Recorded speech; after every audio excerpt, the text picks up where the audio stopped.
Bismillahirrahmanirrahim. Assalamu alaikum. PTV Sports के flagship football show kick off में खुश आमदीद. Thank you for being with us this evening. It's always a pleasure being in front of you and discussing football. कल के show में हमने discuss किया था the UEFA Champions League and Match Day 3. आज के शो के हम डिस्कस करेंगे the Europa League. उसका भी थर्ड मैच डे हो गया है and we will look towards the weekend football क्योंकि Premier League is back in action. But the biggest match of the weekend is going to be, of course, the El Clasico, the 262nd version of this game. ये match होगा खेला जाएगा at the Bernabeu between Real Madrid and Barcelona. अब तक सबकत हासिल है रियाल को over Barcelona in terms of head to head. लेकिन अगर हम देखते हैं फॉर्म की बात करते हैं तो it's anyone's game this time around. इस पर हम डिटेल डिस्कशन करेंगे and of course look forward to Liverpool as well. किस तरह से उनको एक अच्छा रिजल्ट मिला मिड वीक वर्सेस फ्रैंकफर्ट, क्या वो उसको कन्वर्ट कर पाएंगे इन प्रीमियर लीग फॉर्म, किस तरह से आर्ने स्लॉट अपनी फॉर्मेशन रखेंगे, क्या साला को बेंच पे जगह मिलेगी या वो स्टार्टिंग 11 में होंगे. लॉट्स ऑफ क्वेश्चन जिसके आंसर्स हम ढूंढने की कोशिश करेंगे आज के प्रोग्राम में, एक हाइप बनाएंगे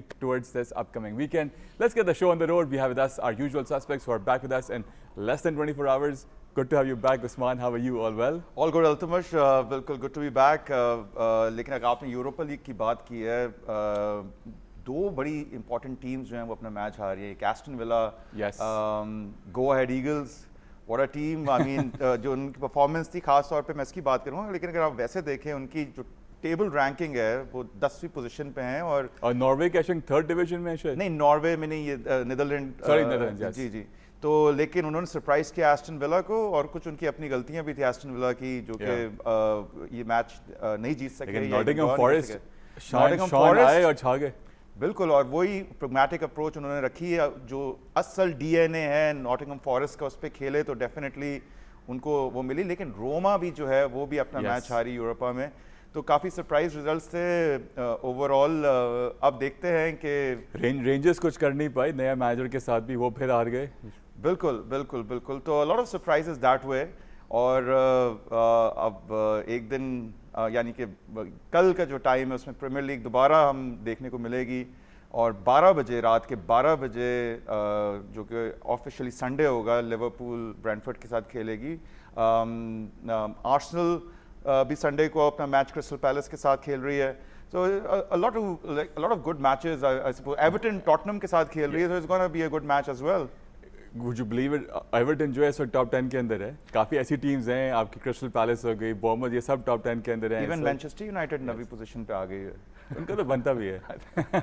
लेकिन बड़े डाउन टू अर्थ हैं इस वक्त. बता नहीं रहे कि इवन सऊदी लीग जो आपकी फेवरेट लीग है उसके अंदर इत्तेहाद और हिलाल का भी मैच होने वाला है. जी बिल्कुल, आपने बता दिया. और ज़रूर देखेंगे. फिर एल क्लासिको भी देखना है और साथ में ये वाला भी बड़ा अच्छा मैच होगा. डार्विन नूनेस ने 2 गोल स्कोर किए for Al Hilal and he is shining. और बेनफिका जो है सुनने में आ रहा है कि कोशिश में है कि उनको वापस जोसे मोरिन्यो जो है वो अगले साल उनको ट्राई करें.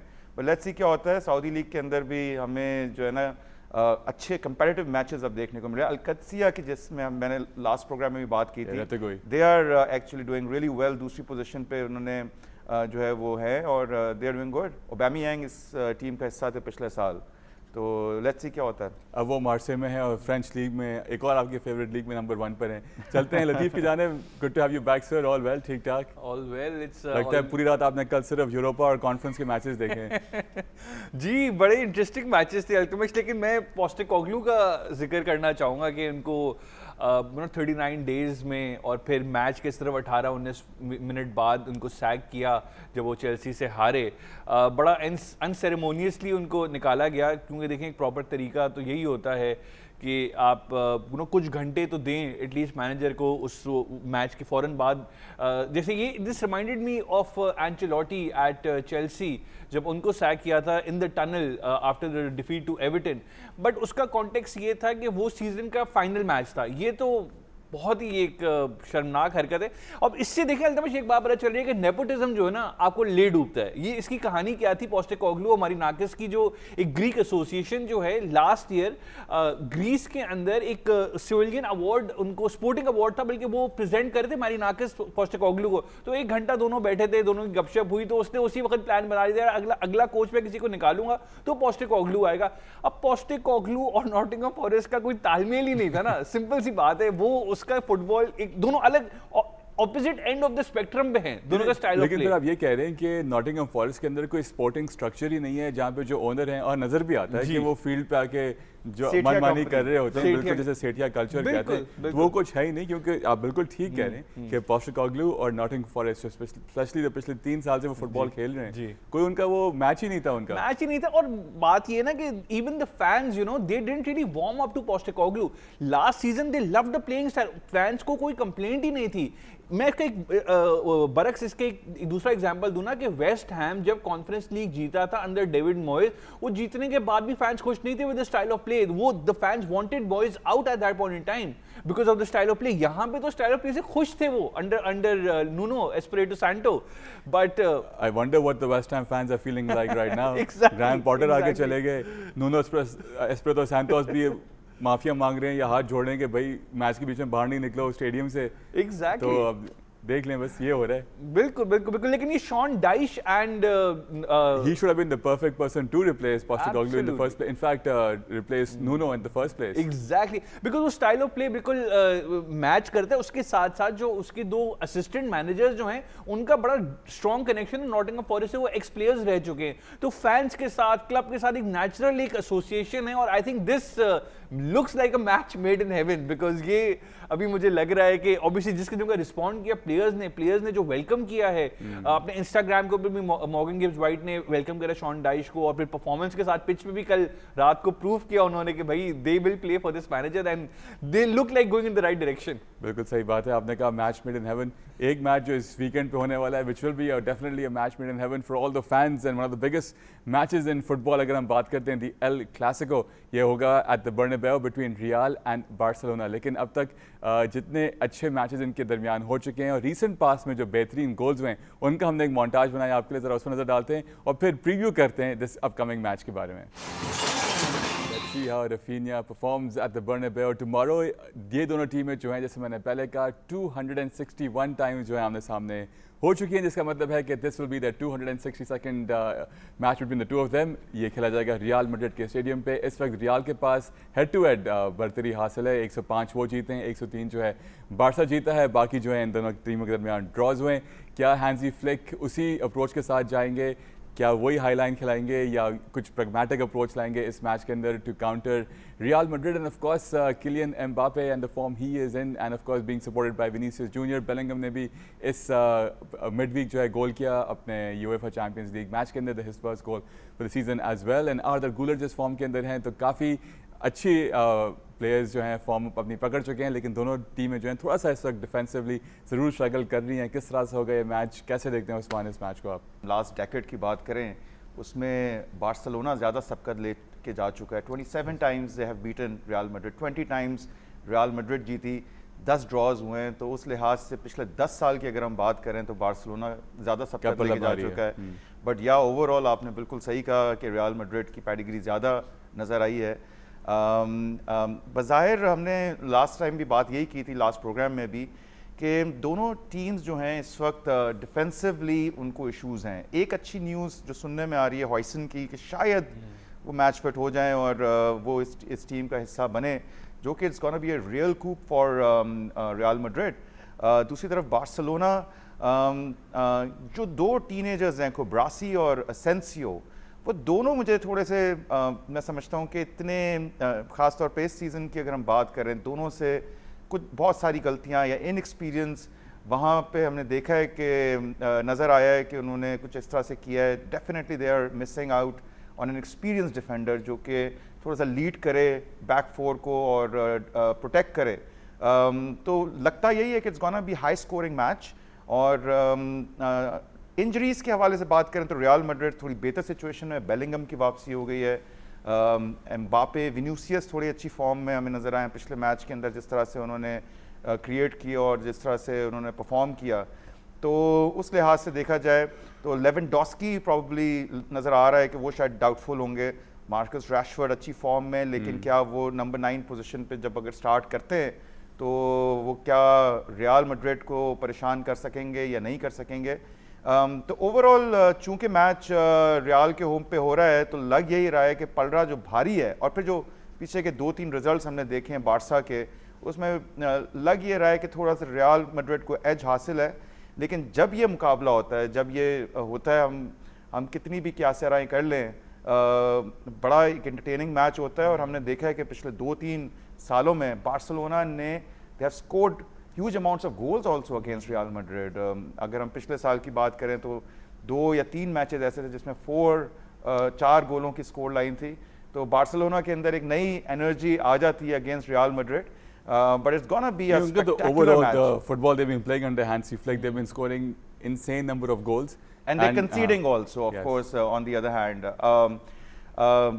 देखना ये पड़ेगा कि ये अलोंसो के लिए जो है वो कैसा चैलेंज होता है, क्योंकि पहले तो हमने first time as manager managing such a big बिल्कुल high एंचेलोटी stakes को match. देखा, अब अलोंसो को देखेंगे कि अलोंसो किस तरह से डील करते हैं। डेफिनेटली जो टैक्टिक्स होंगे वो डिफरेंट होंगे एंचेलोटी के मुकाबले में, लेकिन अगर हम इंजरी लिस्ट को देखते हैं और फुटबॉल को देखते हैं, खासतौर पर जैसे हाई लाइन की हमने बात की, हैंसी फ्लिक का जो स्टाइल है वो यहाँ पे मैं समझता हूँ कि उनको भी अपने टैक्टिक्स को देखना पड़ेगा अगेंस्ट अलोंसो।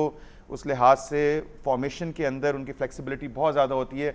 इवन वो 4-3-3 शुरू करें, 4-3-2-1 करें, वो 3-5-2 पे भी मूव कर लेते हैं। उनके पास ऐसे प्लेयर्स भी हैं। और फिर एक और न्यूज़ ये है कि अलेक्जेंडर आर्नल्ड भी शायद बेंच का हिस्सा बने, और जो दीगर प्लेयर्स हैं जो इंजरी का शिकार हैं, वो 2 से 3 प्लेयर्स अगर उनकी वापसी होती है तो यहाँ पे नज़र ये आ रहा है कि Real Madrid would be in a better place to actually beat Barcelona. बिल्कुल ठीक जी लतीफ़। बिल्कुल इंजरी न्यूज़ बिल्कुल सही कह रहे हैं कि ट्रेंट और कारवाहाल दोनों में से एक्सपेक्टेड है कोई एक ना एक तो स्टार्ट करेगा ही करेगा। Plus Huijsen is also gonna be back, तो शायद चुआमेनी को सेंटर बैक में खेलने का मौका ना मिले, वो अपनी मिडफील्ड की पोजीशन खेल सकें। प्लस बार्सिलोना में लेवेंडोव्स्की तो है ही नहीं, लेकिन फेरान टोरेस जो है वो अभी चैंपियन लीग में भी बेंच पे थे and he is expected to resume his number 9 position. और फिर रैशफोर्ड को देखना पड़ेगा हमें विंग पे अगेन। लेकिन अल्टीमेट 2 जो मेन बातें हैं ना इस गेम की, वो ये है कि भाई एम्बापे वर्सेस द हाईलाइन, ये मैं समझता हूँ मेन पॉइंट है, क्योंकि लास्ट सीजन 8 ऑफसाइड्स हुए थे, एक करियर हाई था एम्बापे का अगेंस्ट दिस बार्सिलोना टीम, लेकिन उसमें इनीगो मार्टिनेज शामिल थे जो पूरी हाई लाइन को लीड करते थे। अब वो एक्सपीरियंस फिगर मिस कर रहे हैं, तो मैं समझता हूँ Mbappe will really trouble Barcelona और वो गोल स्कोर करेंगे अगेंस्ट दिस हाई लाइन। मतलब मुझे लगता है डोमिनेट करेगा एम्बापे। दूसरा जो टॉकिंग पॉइंट है मेन, इट इज जो करेरास जो हैं वर्सेस लमीन यमाल, वो जो उनके मेन टैलिस्मैन है। अब करेरास के साथ उनकी हिस्ट्री ये है कि last season against Benfica Carreras did the best job for any defender against Yamal. वो Yamal के against, Yamal स्कोर नहीं कर सका Benfica against when Carreras was playing. उनका जो एक गोल आया था दूसरे मैच के अंदर, वो सिर्फ तब आया था जब Carreras सस्पेंडेड था। पहले मैच में उन्होंने बिल्कुल बांध के रखा था लमीन यमाल को। सो ये मैं समझता हूँ, तो इन दोनों बातों की वजह से Real Madrid has the edge for sure and I do see them winning this game actually. मेरी तो पिक है कि रियल मैड्रिड डेफिनेट ये गेम लेके जाएगा, because Barcelona is weaker than last season. Real Madrid on the other hand is stronger than last season. Arda Guler ने जो Modric का जो रोल संभाला है ना अल्तमिश, वो उसको और उनको वो पोजीशन दी गई है, वो कॉन्फिडेंस दिया है उस पोजीशन के ऊपर अलोंसो ने। लेकिन उनको इस बात का इतना क्रेडिट नहीं मिल रहा है बिकॉज वो एक तरह शायद टर्किश हैं, या अगर स्पेनिश होते ना, स्पेनिश यंगस्टर अगर वो होते, तो मीडिया जिस तरीके से उनको उछालता ना, मैं यकीन करें कि सिर्फ उन्हीं की बात हो रही होती। लेकिन इस season he has been fundamental midfield को संभालने में, मिडफील्ड से अटैकिंग प्लेस को लिंक अप करने के लिए, पासेस निकालने के लिए, थ्रू बॉल्स निकालने के लिए एम्बापे के गोल्स में मेजर कंट्रीब्यूशन है गुलेर का। So I am looking forward to it, but I do see a real victory. अच्छा, थोड़ा सा लिटिल ऑफ द टॉपिक, एक रूमर ही बड़ा चल रहा है कि लेवेंडोव्स्की जो है वो सऊदी प्रो लीग की तरफ जा रहे हैं और बहुत ज़्यादा बात हो रही है कि अल नासर को शायद ज्वाइन करने वाले हैं। अल्तमिश इनका जो इंजरी रिकॉर्ड है, ठीक है लेसर इंटेंसिटी होगी मैं समझता हूँ सऊदी लीग के अंदर, तो शायद वो चीज़ उनको सूट करे अल नासर अगर वो जाते हैं। लेकिन अल नासर का भी क्या विजन है, मतलब 38 ईयर ओल्ड लेवेंडोव्स्की को लाना, स्ट्राइकर अभी मुझे नहीं पता उसका करंट स्ट्राइकर कौन खेल रहा है रोनाल्डो के साथ, लेकिन जॉ फीलिक्स हैं एग्जैक्टली, माने हैं, कोमन है, बड़ी जबरदस्त team, they have a lot of attacking talent. तो आई डोंट सी के किस तरीके से लेवेंडोव्स्की फिट बैठेंगे वहां पे। दूसरा मैं एक चीज़ ऐड करूँ एल क्लासिको के हवाले से कि बार्सिलोना के पास जो इस वक्त स्क्वाड मौजूद है उसमें इंजरी क्राइसिस की वजह से बहुत सारे टीनेजर्स होंगे, और against a real Madrid team जो इनएक्सपीरियंस होगा वो ज़रूर काउंट होगा इस मैच के अंदर। ठीक है, फर्मिन लोपेस जैसे प्लेयर्स हैं जो कि on their day they can score, brace also they can play really good, पर जो इतनी यंग टीम कैसाडो और दीगर प्लेयर्स अगर हिस्सा होते हैं, कुब्रासी, तो यहाँ पे लगता ही है कि एरर कमिट करने की जो है वो ज़्यादा चांसेस हैं, क्योंकि it could be main against boys also. ये तो मुझे 2000s का वो याद आ गया जब बारसा और रियाल का ताकड़ा होता था, और ऐसे जब रोनाल्डिनो खेलते थे तब लगता था कि इट्स मैन वर्सेस बॉयज। बिल्कुल सही है। चलें जी आगे बढ़ते हैं, and towards the end of the show will come back to this match, लेकिन इस वक्त थोड़ी सी बात हो जाए यूरोपा लीग की, और उसके अंदर कल जो मैचेस हुए मैच डे 3 उसके ज़रा रिजल्ट्स पे नज़र डालते हैं कि क्या सूरत हाल रही। एंड यहाँ पे ब्रागा जो है हराता है रेड स्टार बेलग्रेड को। ये इनका जो सर्बियन में नाम है ये हमारी स्क्रीन पर है, क्योंकि जो हमारे ग्राफिक के हमारे दोस्त हैं वो बड़ी अच्छी सर्बियन बोलते हैं, तो उन्होंने सर्बियन में नाम लिख दिया इनका। एंड ब्रांड जो है वो हराता है रेंजर्स को 3-0 से। रेंजर्स के दिन और बुरे होते जा रहे हैं despite the new manager coming in, and Bologna अपना मैच जीता है, this is Italian team. Fenerbahce at home जीतते हैं, एंड गेंक और बतीस का मैच जो है बराबर रहता है। Aston Villa losing to Go Ahead Eagle, जैसा उस्मान ने शो के शुरू में मेंशन किया, पूरा मैच उन्होंने ये देखा बड़े शौक से। एंड लियोन जो है हराता है बाज़ल को, and Salzburg surprisingly losing at home as well। साथ साथ सेल्टिक जो है अपना मैच जीत जाते हैं, सेल्टा विगो अपना मैच जीता है। फेयरनॉर्ड जो है ग्रीक साइड पेनाथियाकोस को हराते हैं। आई थिंक पेनाथियाकोस में आपके राफा फेवरेट बेनिटेज जो है 4 मिलियन के सैलरी पे आ रहे हैं, हाईएस्ट इन ग्रीस। कितने खुशी से आप बता रहे हैं हमें ये। और फ्राइबर्ग जो है they win their match as well. Young boys हराता है लुडको गोरेट्स को, और Roma the big story is that Roma lost at home, and Nottingham Forest पहले ही मैच में ज़रा वो जीत जाते हैं। ज़रा इसकी भी बात हो जाए। नॉटिंघम फॉरेस्ट बिग शॉन जो आ चुके हैं, संभाल चुके हैं, और पहले मैच आने के साथ ही पहला मैच यूरोपा का जो it's very high stakes match, high pressure playing in Europe, your first outing with in a day करना पड़ा। कैसे देखते हैं आप? देखें नॉटिंघम फॉरेस्ट का जो स्टार्ट हुआ मैच के अंदर, हमने देखा जो है जो पहला जो है, एक तो मैं ख़ास तौर पे तारीफ़ करूँगा मिडफील्ड की, डगलस लुइस और इलियट एंडरसन, दोनों की जो कारकर्दगी थी। और हमने देखा इलियट एंडरसन किस तरह से इंग्लिश टीम के अंदर अपने आप को उन्होंने जगह बना ली है, अपने एक तरह से 2-3 मैचेस देखे और बड़ी ज़बरदस्त परफॉर्मेंस दी है। साथ में जो है नंबर 10 रोल पे गिब्स वाइट थे। ईगोर हीजूस जो है ब्राज़ीलियन स्ट्राइकर, उन्होंने स्टार्ट किया था नंबर 9। तो मैच के अंदर काफ़ी हद तक जो है ना वो मिडफील्ड डोमिनेंस थी against a very good Porto side, जिनकी मैं तारीफ़ करूंगा। और वो ख़ास तौर पे जो उनके स्पेनिश स्ट्राइकर है, बड़ा मुश्किल था, इगी होवा, ओमरोडियन। हाँ, तो सैमो ओमरोडियन, वो अभी नहीं, इगी होवा जो अभी खेले भी थे स्पेन के साथ, वो सैमो ओमरोडियन खेल रहे थे, यही नाम है उनका। आप रीचेक कर सकते हैं हम दोबारा से, लेकिन मेरे हिसाब से वही खेल रहे थे। तो बड़ी एक अच्छी पोटेंट किस्म की साइड है, और आप एक्सपेक्ट नहीं कर रहे थे कि नॉटिंघम फॉरेस्ट जो है अपने मैनेजर का पहला एक एक्सपीरियंस है उसके साथ, और जिस तरह से वो गोल्स लीक कर रहे थे, जो उनके पुराने रिजल्ट्स थे, क्योंकि सिर्फ 1 पॉइंट उन्होंने लिया था यूरोपा के अंदर, और अब उनके 4 पॉइंट्स हैं। थोड़ी सी रिस्पेक्टेबल पोजीशन पे वो आ गए हैं, 17th पोजीशन पे वो आए हैं। अदरवाइज ये मैच बड़ा इंपॉर्टेंट था उनके इस पूरे टूर्नामेंट के लिए। जरा सुनते हैं कि बिग शॉन ने क्या। जी मैं थोड़ा सा इसको ऐड कर लूँ, अगर हम मैच पे उसका एनालिसिस कर रहे हैं, तो बेड्रोनिक की एक पेनल्टी मिलती है जिसपे गिव्स वाइट स्कोर करते हैं, और फिर बेड्रोनिक का ही एक जो आता है गोल आता है जो कि डिसअलाउ हो जाता है। दोनों जो है पोलिश सेंटर बैक्स खेल रहे हैं, कीवे और बेड्रोनिक, बड़ी अच्छी एक डिफेंस लाइन थी। उसके बाद एक और पेनल्टी अवार्ड होती है, और ये दोनों गोल्स पेनल्टी पे होते हैं, जिसमें ईगोर हीजूस जो है वो फिनिश करते हैं, और बड़ी कंफर्टेबल 2-0 की विक्ट्री थी। इस तरह से लगा नहीं आता था। बेड्रोनिक का वो जो गोल था, एक ऑफेंसिव थ्रेट लगी नहीं। शॉन डैश ने बहुत ज़बरदस्त तरीके से ऑर्गेनाइज किया, और मैंने जैसे पहले बोला था कि जो इस क्लब का डीएनए है, जिस पे वो खेलती आ रही है, और जैसे नोनू ने खिलाया इस टीम को, शॉन डैश ने उसी जो है उसी टैक्टिक्स के साथ शुरू किया, और उस पर उनको जो है कामयाबी मिली। एंड बिल्कुल, जरा उनका भी रिएक्शन सुनते हैं, फिर लतीफ़ से भी फीडबैक लेंगे इस मैच के बारे में। Let's listen in to what big Sean had to say after winning his first match with Nottingham Forest. Definitely good vibes are back at Nottingham Forest and within their team as well. लतीफ़, कैसे देखते हैं फिर आप?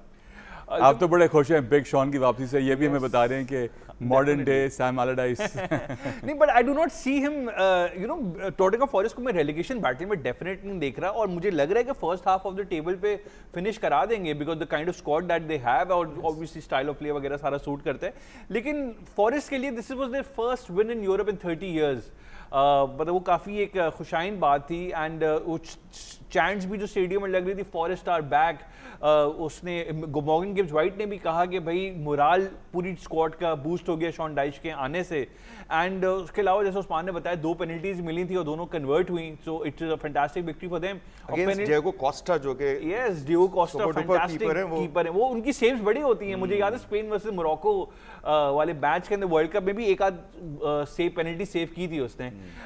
उसके अलावा अल्तमिश penalties की अगर हम बात करें, एस्टन विला ने जो अपना मैच हारे हैं वो बुएंडिया ने एक पेनल्टी मिस की, और पिछले 12 महीने में Aston villa has miss 6 out of 12 penalties. तो मतलब उनका पेनल्टीज में कोई रिकॉर्ड बहुत खराब चल रहा है। मुझे समझ में नहीं आ रहा, अगर वो स्कोर कर लेते तो मैच ड्रॉ हो जाता। लेकिन ये जो गो हेड ईगल्स हैं, ये डच कप जीत के इन्होंने क्वालिफाई किया था। ऑब्वियसली ये अपनी लीग पोजीशन से नहीं किया था इन्होंने क्वालिफाई, एंड 2021 में ये सेकंड टियर में खेल रहे थे, इनफैक्ट सॉरी थर्ड टियर में थे, सेकंड में थर्ड टियर में बैक टू बैक उन्होंने लिए हैं क्वालिफिकेशंस लिए हैं, प्रमोशंस लिए हैं रादर, एंड डच कप जीत के वो अब यूरोप खेल रहे हैं। And bad result I would say, because form देखा जाए ना तो 5 कंसेक्यूटिव गेम्स जीतते हुए आ रहे थे एस्टन विला, और बरक्स इसके नॉटिंघम फॉरेस्ट 10 गेम कंसेक्यूटिव हारते हुए आ रहे थे in all competition. Aston Villa का हम यही देख रहे हैं कि बड़ा क्या, I won't use the word topsy turvy, क्योंकि वो कंसिस्टेंटली जीतते रहते हैं, फिर एकदम से एक ब्लिप आता है, फिर वो शुरू करते हैं, फिर एक वो आता है। ये हम कुछ टाइम से देख रहे हैं एस्टन विला के साथ। एस्टन विला जो मेन मार खाया है वो इस वजह से खाया कि जो पीएसआर रूल्स की वजह से ट्रांसफर मार्केट में बहुत ज़्यादा रिस्ट्रिक्ट हुआ। लास्ट सीजन देखें चैंपियन लीग के लिए वो क्वालिफाई किया था, तो उसके बाद तो उनको मूव ऑन करके बड़े बेटर प्लेयर्स को साइन करना था, लेकिन वो कर नहीं सके। उनको काफ़ी प्लेयर्स बेचने पड़े, काफ़ी रिस्ट्रिक्शन थे, they were facing a points deduction अगर वो प्लेयर्स सेल नहीं करते और अपने आप को कंट्रोल नहीं करते बजट को। तो इस वजह से इस सीजन भी they couldn't really get a lot of players. Jadon Sancho भी लोन के ऊपर आए हैं, इतनी लेकिन जेडन सैंचो की बहुत अच्छी परफॉर्मेंस थी, काफी मैं समझता हूँ मैच के अंदर। बट एक जो कंसर्न है, जो नंबर 9 है हावे एलियट, जो कि 35 मिलियन का खरीदा एस्टन विला ने, वो अगर 10 मैचेस खेल लेंगे तब ये परमानेंट हो जाएगी डील, ऑन लोन ही है, ऑब्लिगेशन टू बाय। तो वो उनको जानबूझ के लगता है कि उनाई एमरी खिला नहीं रहे, सिर्फ 5 मैचेस अब तक उन्होंने खेले हैं, और मुझे लगता है कि उनको फ्रीज करना चाह रहे हैं वो पूरे सीजन के लिए, कोई खुश नहीं है। और उस्मान को बड़ा आई वंडर बड़ा दर्द क्यों है इस प्लेयर के लिए, I wonder why. I don't think he is a very very good player. नहीं, लेकिन Aston villa is it's a well run club. मतलब मॉन्ची इस किस्म के प्लेयर को वो लेकर नहीं आता, अगर उसको सिर्फ 10 मैचेस खिलाने का डर होता ना। और लग रहा है आजकल उस्मान अपने इमोशंस शो कर रहे हैं। Unai emery was against that decision, और हो सकता है उनाई एमरी, लेकिन मॉन्ची उसको लेकर ना कि Unai emery is not the sort of manager कि भाई वो इस तरीके की डिक्टेशन ले from the top. He is, मतलब वो एक प्रिंसिपल्ड आदमी है, उनका एक ट्रैक रिकॉर्ड है, एक उनकी रिस्पेक्ट है गेम के अंदर, वो इस तरीके डिक्टेट नहीं कर सकते आप। उस्मान लगता है थोड़ा सा इमोशन लेके आ रहे हैं। कल उन्होंने कह दिया कि आप कब खरीद लें, आज कह रहे हैं कि जो है एस्टन विला एक प्लेयर को मैचेस इसलिए नहीं दे रहे क्योंकि वो डील परमानेंट हो जाएगी। हां, नहीं कोई दूसरी वजह होगी, ट्रेनिंग का इशू होगा, या शायद कोई इंजरी हो, या व्हाटएवर रीजन है। I don't really know the reason क्यों नहीं खेले, लेकिन ये रीजन मैं नहीं मान सकता कि क्योंकि वो डील परमानेंट करनी पड़ेगी इस वजह से। लग ऐसा रहा है कि पिछले इमोशंस हाई रखते हैं, मैचेस में उनको बिल्कुल बेंच पे रखा जा रहा है, इमोशंस हाई रखते हुए, क्योंकि उस वक्त हमारा शो नहीं हो सका लाइव ट्रांसमिशन की वजह से। नजर डालते हैं जो वीकेंड पे एक बड़ा बॉक्स ऑफिस मैच हुआ था between Liverpool and Manchester United. जल्दी से उसके हाइलाइट्स देख लेते हैं। And the main purpose of this is to see going forward कि किस तरह से लिवरपूल जो है अब अपनी टीम को खिलाएगा, किस तरह से वो करेंगे, क्योंकि मिड वीक उनको जरूर एक उनको विन मिली थी। So let's have a look at the highlights for Liverpool versus Manchester United and discuss the form of both these teams. Harry Maguire there getting the winning goal for Manchester United। और याद रहे एक साल पहले जो है उनकी बात की जा रही थी कि शायद उनको जो है वेस्ट हैम भेज दिया जाएगा, लेकिन getting the winning goal at Anfield, and it's very rare that United are winning at this particular ground given the historic rivalry between these two clubs as well. Context obviously change हो चुका है। ये वो वाला match था जो पिछले हफ्ते संडे को खेला गया, और this was the 4th consecutive loss for Liverpool। उसके बाद मिड वीक में they played in the Champions League जहाँ पे उन्होंने आउट क्लास किया फ्रैंकफर्ट को, बट गिवन द फैक्ट कि अब फिर they'll be back in the Premier League, and experts believe that the match which was played midweek versus Frankfurt, usko not much should be taken from that, given the fact that Frankfurt could बहुत goals lead कर रही है, वो number 7 पे है league के अंदर।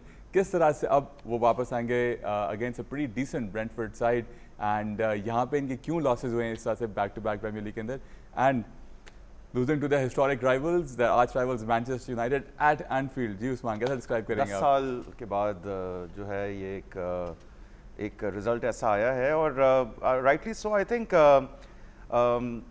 ये जो टीम है ये स्लॉट की टीम है, डेफिनेटली पिछले सीजन क्लॉप की टीम थी, और यहाँ पे हम पहले भी बात कर रहे थे जो डिफेंस के अंदर इश्यूज हैं वो हाईलाइट हो रहे हैं। 3 राइट बैक्स हैं, लेकिन फिर भी शोबोशलाई को इस मैच में तो नहीं, लेकिन शोबोशलाई को जो है राइट बैक पोजीशन पे खिलाया जा रहा है। दैट मींस कि there is some problem. Bradley जो कॉर्नर ब्रैडले जिन्होंने स्टार्ट किया था इस मैच के अंदर, वो उस तरह से जो है उनकी जो परफॉर्मेंस है पिछले सीजन के मुकाबले में वो भी जो है उस तरह से नहीं हमें नज़र आ रही। बिसाइड अगर हम बात करें कोनाटे की, he looks out of depth. कर्कर्स समझ नहीं आ रहा कि पिछले सीजन बेस्ट लेफ्ट बैक थे और इस सीज़न वो किस तरह से परफॉर्म कर रहे हैं। सो आई थिंक एक तो ये जो रीज़न है, मेरा ख्याल है कि जब से एलिसन इंजर्ड हुए हैं, मामाडाशविली की परफॉर्मेंस एक भी क्लीन शीट नहीं वो रख सके, उनकी परफॉर्मेंस पे सवालिया निशान है।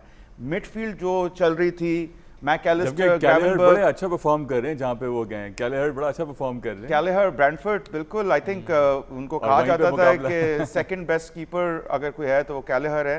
अब मुकाबला है, बिल्कुल आप सही कह रहे हैं। दूसरी तरफ मो साला की फॉर्म, फिर एक गलत जो मैं समझता टीम सिलेक्शन, मैनेजर को अभी तक आइडिया नहीं है कि बेस्ट 11 क्या हो सकती है, वो एक बड़ी बात है। लेकिन अगर हम ओवरऑल परफॉर्मेंस की बात करें, इट वाज़न्ट दैट बैड। हाँ ठीक है, डिफेंसिवली फ्रॉम यूनाइटेड, क्योंकि टाइम अब कम रह गया, फ्रॉम हाँ वो पॉइंट कंप्लीट कर लें, and then from Manchester United point of view यहाँ पे आके एक रिजल्ट निकालना है परफॉर्मेंस के बाद, उसको क्या कहेंगे आप? डेफिनेटली आई थिंक जितनी बातें हो रही थी एमोरिम को, जितना क्रिटिसाइज भी किया जा रहा था और ये बातें हो रही थी कि बहुत मुश्किल है, लेकिन ये जो 2 परफॉर्मेंसेज हैं, पिछली 2 कंसेक्यूटिव मैचेस जीते, एक तो ये बात है। और अगर देखा जाए तो 2-0 हाफ टाइम पे स्कोर लाइन हो सकती थी यूनाइटेड की, उन्होंने बड़े चांसेस मिस किए।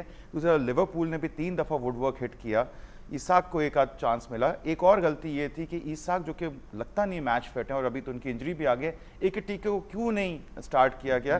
तो आई थिंक ये सारी रीजनिंग थी। और फिर साला 3 यार्ड पे वो बॉल को फिनिश नहीं कर सके, लेकिन तारीफ करनी पड़ेगी, जहां हमने मामाडाशविली की बात की, वहाँ लेमन्स की एक नई होप मिली मैनचेस्टर यूनाइटेड को। जो कीपर क्राइसिस उनका चल रहा था, सेट पीसेस से खास तौर पे तंग हो रहे थे बायेंदर, यहाँ पे लेमन्स जो है वो उनका दूसरा मैच है, और उन्होंने जो है जिस तरह की परफॉर्मेंस दी है। यंग कीपर हैं, बेल्जियम से हैं जी, अंडर 21। तुमेश, मुझे तो देखें लग रहा है गोइंग फॉरवर्ड लिवरपूल में ईसाक एंड इकी टीके can not play in the same 11। इकी आपको सैक्रिफाइस करना पड़ेगा इकी टीके के टैलेंट को, अगर आप उसको विंग पे मूव करोगे तो ये एक ब्लंडर ही है एक तरीके से। 4-4-2 पे तो हो जाएगा। हाँ, तो फॉर्मेशन या तो फिर आप पूरी चेंज कर दें, लेकिन करंट स्टाइल के अंदर करना मुश्किल है। मैं समझता हूँ either you play one of them और then you have to drop Salah as well, because Salah is not doing it at all. मैन्यू की मैं अगर मेन बात करूँ, बिकॉज उस्मान ने काफी एक्सप्लेन किया है लिवरपूल के मसले मसाइल। मैन्यू की भी बात की थी, चले आप कर लें। तो मैं फिर अब लेकिन मैं वो नहीं कहूँगा जो आप कह रहे हैं, मैं आपको इस बात को आप बिल्कुल क्लैरिफाई कर लें। देखिए अगेंस्ट द बिग 6 जो है ना, एमोरिम का जो रिकॉर्ड है, it is not an issue. Against the big 6 वो अपने आप को मोटिवेट करके पॉइंट्स ले ही लेते हैं। उनकी विन परसेंटेज देखें ना, अगेंस्ट द बिग 6 27% है, ठीक है। उसके बाद बात करते हैं जो रेलिगेशन में टीम्स होती हैं या न्यूली प्रमोटेड टीम्स होती हैं, उनके खिलाफ उनकी विन परसेंटेज 83% हो जाती है। Not an issue at all, perfect, fantastic. अब प्रॉब्लम यहाँ पे है एमोरिम के टेन्योर के अंदर कि जो वो बीच की मिड टेबल जो साइड्स होती है ना, जिनका अगला मैच इनके साथ है, ब्रेंटफोर्ड हो गया, सॉरी बोर्नमथ के साथ है अगला मैच, मैनचेस्टर यूनाइटेड, ब्राइटन के साथ है, ब्राइटन है, उसके बाद फॉरेस्ट। इन दोनों टीमों के खिलाफ ना, इन जैसी टीमों के खिलाफ उनका विन परसेंटेज ड्रॉप हो जाता है 16% पे। That is where Manchester United has trouble motivating themselves, because वो बड़े नाम नहीं है, वो मिड टेबल टीम्स है, लेकिन they are very effective, very efficient teams, तो वो नहीं कर पाते। और ये जो टैक्टिक भी इस गेम के अंदर खिलाई थी एमोरिम ने, इट वाज लो ब्लॉक रखा था, स्मार्ट मूव और प्लस लॉन्ग बॉल्स। और लॉन्ग बॉल्स के खिलाफ फिर जो है ना, स्लॉट ने कंप्लेन भी किया प्रेस कॉन्फ्रेंस में, we couldn't do much because the ball was always in the air। तो अब ये उन्होंने was it Chelsea and United, ये टेम्पलेट उन्होंने अब सबको बता दिया। हर मैनेजर को पता चल गया कि भाई लिवरपूल को जो ना प्रॉब्लम है लॉन्ग बॉल से, क्योंकि उसने प्रेस कॉन्फ्रेंस एडमिट भी कर लिया। अब ये ब्रेंटफोर्ड के अगेंस्ट जो मैच है ना, वो इतनी लॉन्ग बॉल्स आने वाली हैं और लॉन्ग थ्रोज में जब वो स्पेशलाइज करने लग गए हैं, Liverpool is gonna have a very difficult game against Brentford, no question about it. बिल्कुल सही है, but at least they United got a win and the way Amorim spoke in his press conference with the confidence और जिस तरह से उन्होंने आड़े हाथों लिया है वहाँ के रिपोर्टर्स को, let's have a listen in। बड़े कॉन्फिडेंस के साथ एमरम जो है उन्होंने आड़े हाथों लिया है रिपोर्टर्स को और ये बिल्कुल कहा कि लोग विंस को देखते हैं, परफॉर्मेंस को इतना नहीं देख पाते। अभी हम सुनेंगे कि आर्ने स्लॉट ने क्या कहा है अपने मैच के जो होने वाला है वर्सेस ब्रेंटफोर्ड, उसके बारे में वो क्या कह रहे हैं और जिस तरह से वो भी यही बात कर रहे हैं तकरीबन कि टैक्टिकली एंड जिस तरह से टीम परफॉर्म करती है उस पर कम फोकस होता है और अगर वो जीत जाते हैं तो हर चीज़ वो जो है मास्क कर देती है। प्लस मोहम्मद साला की फॉर्म को लेके उन्होंने कहा है कि that's the least of his concern, क्योंकि वो जानते हैं कि फॉरेन से वो Mohamed Salah will be back amongst the goals, although it is a telling stat कि पिछले 7 मैचेस में उन्होंने नॉन पेनल्टी गोल एक भी स्कोर नहीं किया, गिवन द फैक्ट कि पिछले सीजन एंड लगातार अगर हम पिछले 4 सीजन्स देखते हैं जितने गोल्स उन्होंने कंट्रीब्यूट किए हैं लिवरपूल के लिए, this is definitely something an anomaly from his usual self. Let's listen in to what Arne Slot had to say before the match versus Brentford. Difficult moment for all of us, not just Mo Salah. कैसे wrap up करेंगे Slot की बात को? they can definitely, जैसे पहले बात हुई थी कि जो स्क्वाड है उसको, और जो फॉर्मेशन की भी बात करें आपका बिल्कुल बिल्कुल, आई थिंक जो फ्रैंकफर्ट वाला मैच था उससे काफ़ी कुछ आर्ने स्लॉट ने एक्सपेरिमेंट किया है और अब नज़र यही आ रहा है कि there will be some flexibility, क्योंकि फ्लोरियन वर्ड्स ने बहुत थ्राइव किया है राइट हैंड साइड पे, 2 goal assist I think Klopp बहुत बैक भी कर रहे हैं इस प्लेयर को, आई थिंक वो स्टेटमेंट था उनका क्लॉप का भी जो लेटेस्ट इंटरव्यू है जिसमें वो कह रहे हैं कि देयर इज अ पॉसिबिलिटी के, और बड़े राइट टाइम पे वो इंटरव्यू था जिसमें लिवरपूल की 4 जो है डिफीट्स आई, कि देयर इज़ अ चांस कि थियोरेटिकली इट इज़ पॉसिबल कि मैं वापस प्रीमियर लीग में लिवरपूल को मैनेज करूं। तो आई डोंट नो इसकी क्या टाइमिंग्स हैं, लेकिन अगर ओवरऑल हम देखते हैं तो उन्होंने ईसाक की भी तारीफ़ की है, they are world class players no doubt. 440 million की स्पेंडिंग के बाद एक अच्छा स्क्वाड ज़रूर है, लेकिन उस स्क्वाड को कैसे खिलाना है, ये बैलेंस नहीं, बैलेंस तो करना पड़ेगा। अब जैसे फ्लोरियन वर्ड्स स्ट्रगल कर रहे थे नंबर 10 पोजीशन पे, लेकिन राइट मिडफील्ड के अंदर उन्होंने बहुत अच्छा एक बड़ा ज़बरदस्त परफॉर्म किया। अब हो सकता है कि फॉर्मेशन चेंज हो सकता है कि ये जो प्लेयर्स जो कि इंजरी का शिकार हुए हैं, खासतौर पे कर्कस बहुत आउट ऑफ डेप्थ है, और इसीलिए अगर रॉबर्टसन अगेंस्ट यूनाइटेड होते तो शायद मैं समझता हूँ बहुत बेहतरी होती। कर्कस ने बहुत ज़्यादा हद तक जो है ना वो मौका दिया है यूनाइटेड को आगे एडवांस रोल के अंदर। तो आई थिंक जो नज़र यही आ रहा है अगेंस्ट ब्रेंटफोर्ड जो है वो चेंजेस होंगे। ईसाक एक छोटी सी इंजरी के लिए अवेलेबल नहीं है, Ekitike will start, Salah would definitely come in, and I really see there will be some improvement because Robertson की भी वापसी होगी, और दूसरी तरफ लग ये रहा है कि कॉनर ब्रैडली जो है वो स्टार्ट करेंगे राइट हैंड से। जी लतीफ, अल्तमश देखें, अब बात करें Robertson Kirkus out of depth लग रहे हैं, तो Robertson was the same person जिसने एस्टेबाओ के अगेंस्ट चेल्सी वो गोल दिया था व्हेन ही वाज, वो एक लंबा रन करके आए थे और उनका सांस फूल गया था, he just couldn't cope up with Estevao. तो दोनों लेफ्ट बैक का इशू है, लेकिन फॉर्मेशन चेंज करके अगर 4-2-4 जैसे उन्होंने फ्रैंकफर्ट के अगेंस्ट खिलाई थी, उस गेम से ऑब्वियसली कॉन्फिडेंस भी गेन होगा, एंड आई थिंक स्लॉट को वर्ड्स को प्रॉपर यूटिलाइज करें राइट पे ईकीटीके और आइसैक में। अब तो खैर the decision has already been made, because एक मैं समझता हूं ब्लेसिंग इन डिस्गाइज होगी कि Isak is injured because he was also not producing on the pitch. अभी फ्रैंकफर्ट के अगेंस्ट भी चांस मिस किया था, वहां भी मिस किया था, यूनाइटेड के अगेंस्ट फर्स्ट हाफ के अंदर एक बड़ा इजी चांस मिस किया था आइसैक ने। तो इट्स गुड कि अब ईकीटीके अपनी मेन पोजीशन पे खेलेगा, and against Brentford it's not going to be an easy game because throw ins long balls आनी है। Liverpool can definitely struggle, I think मुझे ड्रॉ नजर आ रहा है ऑनेस्टली, और थियागो बहुत अच्छा परफॉर्म कर रहे हैं जो ब्रेंटफोर्ड के स्ट्राइकर हैं। Very good. Let's have a look at the other fixtures जो हमें नजर आएंगी over the weekend. Let's have a look on our screens. We will see Leeds versus West Ham. This is a very important match for both the teams. दोनों का एक अच्छा start नहीं हो सका है, although Leeds is doing much better than West Ham. Chelsea versus Sunderland. This should be an interesting match as well. Newcastle versus Fulham. ये एक और अच्छा मैच होगा. And United versus Brighton.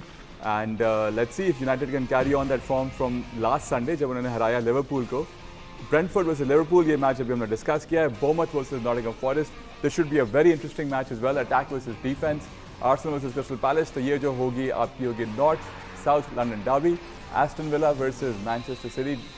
Aston Villa will be looking to bounce back from the loss in Europa, and City जिस तरह से Haaland score कर रहे हैं, let's see किस तरह से Villa उनको curtail कर पाएगा. Wolves versus Burnley. This should be, I think, a walk in the park for Burnley given the form Wolves are carrying at the moment.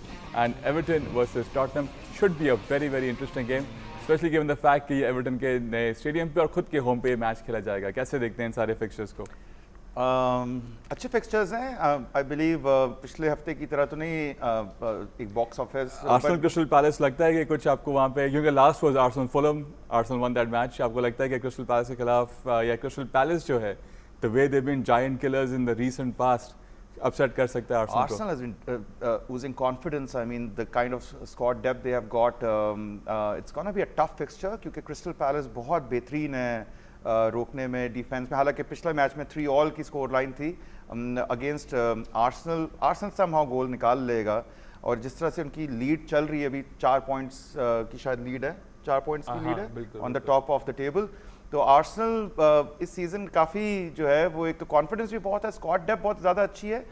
दूसरी तरफ अगर हम बात करते हैं एवर्टन और स्पर्स वाला, स्पर्स का जो चैंपियंस लीग का रिजल्ट था, एवर्टन भी जो है वो पिछले मैच के अंदर स्ट्रगल की थे, तो अब देखते हैं कि यहाँ पे कैसे वापसी होती है। ये भी ग्रिलिश वापस होंगे, वो उसमें तो थे नहीं। हाँ, ग्रिलिश क्योंकि सिटी के अगेंस्ट वो क्वालिफाई नहीं कर सके खेलना, तो उस लिहाज से देखते हैं। लेकिन यूनाइटेड ब्राइटन का मैच भी काफी कंपेटिटिव लग रहा है। जी लतीफ, आप तो लीड्स वेस्ट हैम देख रहे होंगे। मैं लीड्स वेस्ट हैम तो देखूंगा ही, लेकिन साथ में मुझे मौका मिल गया, क्रिस्टल पैलेस अपना मैच हारे अभी कल कॉन्फ्रेंस लीग के अंदर। अनफॉर्चुनेटली उनके जो 18 साल के जो सेंटर बैक थे कॉनवे, उनका एक ब्लंडर था जिसकी वजह से दूसरी टीम में लाड़नाका नाम है उसका, लाड़काना मेरे मुंह से निकल रहा था जब भी उसका पढ़ रहा था, साइप्रस की टीम है वो बहरहाल। सो ऑल्दो चांसेस काफ़ी मिले थे, they just could not do it. तो अब उनको मौका मिलेगा कि भाई अपना जो फ्रस्ट्रेशन है उसको चैनल करें प्रीमियर लीग के अंदर and come up with a good performance against. Hopefully this will be a good match given the fact that they have been giant killers. चलें जी, एक और खुशखबरी for the Lionel Messi fans, माशाल्लाह क्या player हैं ये, refuses to go away from the headlines, और अब MLS में उन्होंने अपना कॉन्ट्रैक्ट एक्सटेंशन की साइनिंग भी कर ली है। अब 2028 तक वो MLS का हिस्सा होंगे, यानी कि 3 और साल मजीद इस अमेरिकन लीग में हमें नजर आएंगे। Let's have a look at the best of Messi goals so far in the MLS। Good, nice goals by Lionel Messi over there. And the main thing is he's staying till 2028, यानी कि अब और मजीद European stars को जरूर यहाँ वो MLS की तरफ कायल कर लेंगे, स्पेशली इंटर मियामी की जानिब। कैसे देखते हैं आप? अच्छा, इंटर मियामी को हम रिप्लेस कर देते हैं Messi signs for Messi 11 2028 of course. तो ऐसा ही है, हमने देखा जब मैसी ने साइन किया उसके बाद सुआरेज भी आए, जॉर्डी एल्बा भी आए, बुस्केट्स भी आए, और भी प्लेयर्स डेफिनेटली फॉलो करेंगे। सर्जी रेगुलर भी आ रहे हैं। सॉन अपने पीक पे MLS पे चले गए, मुझे यकीन नहीं आ रहा कि वो बिल्कुल। और दूसरी आपने अभी जो बात की थी उसको भी मैं आगे बढ़ाऊंगा कि ऑफ कोर्स एक अच्छी मियामी की लाइफ भी है, और मैसी है, और फिर अर्जेंटीना पे जो है ट्रैवल करना भी आसान है। तो I think it's a win win situation for both Messi and Inter. Argentina वगैरह उनको ट्रैवल करने का कुछ शौक नहीं है, वो तो मैच के लिए जाते हैं। बात सारी ये अल्टीमेट के सर्जी रेगुलॉन जो स्पेनिश लेफ्ट बैक थे वो जॉर्डी एल्बा के रिप्लेसमेंट है, तो आपने बिल्कुल सही कहा, यूरोपियन टैलेंट वो लेकर आएंगे। लेकिन मेसी ने ये सोचा कि भाई रोनाल्डो अगर अपना कॉन्ट्रैक्ट एक्सटेंशन अल नसर से साइन करे तो भाई मैं क्यों पीछे हटूं, तो उन्होंने भी अपना एक्सटेंशन साइन किया। एंड इट्स गुड कि मतलब ये प्रिविलेज कि हम इतने दोनों मेगा सुपरस्टार्स को अभी तक प्राइम तो नहीं, लेकिन towards the end of the career still performing very well, मतलब उनको हमें देखने का मौका मिल रहा है। तो बेस्ट है, मैं तो कहता हूँ 2028 क्यों 2038 तक खेलें भाई, हमें तो देखने का मौका मिलेगा। बिल्कुल सही बात है। चलें जी, before we call it day on this programme, क्योंकि हम बात कर रहे थे, we are previewing the upcoming footballing action on over the weekend. नजर डालते हैं कि टेबल्स की क्या सूरत हाल है before we get into the weekend fixtures. Premier League के अंदर आर्सेनल टॉप पर हैं, 3 पॉइंट का फर्क है between them and man city, and Bournemouth number 3 पर हैं, उसके बाद हैं लिवरपूल 15 पॉइंट्स के साथ नंबर 4 पे। Who would have thought, but that is what it is. And number 10 पे इस वक्त ब्राइटन है। यूनाइटेड ब्राइटन का मैच होने वाला है इस वीकेंड पर। एस्टन विला नंबर 11 पर हैं, एंड बॉटम 3 पर of course we saw Wolves and we saw West Ham. यहाँ पे स्पेन में रियल मैड्रिड टॉप पर हैं, AC Milan, Inter Milan top पर हैं। इंटर मिलान नापोली का मैच होने वाला है इस वीकेंड पे, ये बड़ा कांटे का मुकाबला होगा। It will be good to see this match as well. And AC Milan top पर हैं इस वक्त सीरिया के अंदर, एंड बायर्न म्यूनिख जो है ऑलरेडी 5 पॉइंट की लीड के साथ सारे फहरिस्त हैं। तो जिस तरह से टाइटल दे दें अभी से, लतीफ़ कहते हैं जिस तरह से कि यहाँ पे तो लीग होती क्यों है, ये हमें समझ में नहीं आता, या फिर लीग इसलिए होती है कि बाकी टीम आपस में खेलें और बायर्न म्यूनिख शुरू से आगे निकल जाए, तो इसीलिए होती है। But Inter Milan and Napoli should be a good match as well over the weekend. The way Napoli lost in the Champions League, लेकिन अपनी लीग के अंदर उनकी परफॉर्मेंस बिल्कुल ही अलग होती है कंपेयर टू चैंपियंस लीग या यूरोप में। चलें, quick prediction Barca Real and then we call it. I think अगर एज अ फैन सोचे तो मैं बारसा को चाहूंगा जीते, लेकिन रियल मैड्रिड का पलड़ा भारी है। Okay, your mind is saying मैं रियल। इससे पहले बोल दे रियल मैड्रिड डेफिनेट जीतेगा। परफेक्ट उस्मान, बहुत शुक्रिया। Latif, thank you as well. और आप सब अपना बड़ा ख्याल रखें। Thank you for being with us. Have a wonderful weekend, have a footballing weekend. आपसे फिर बहुत जल्द मुलाकात होगी। Till then take care and good night for now. अल्लाह हाफिज़।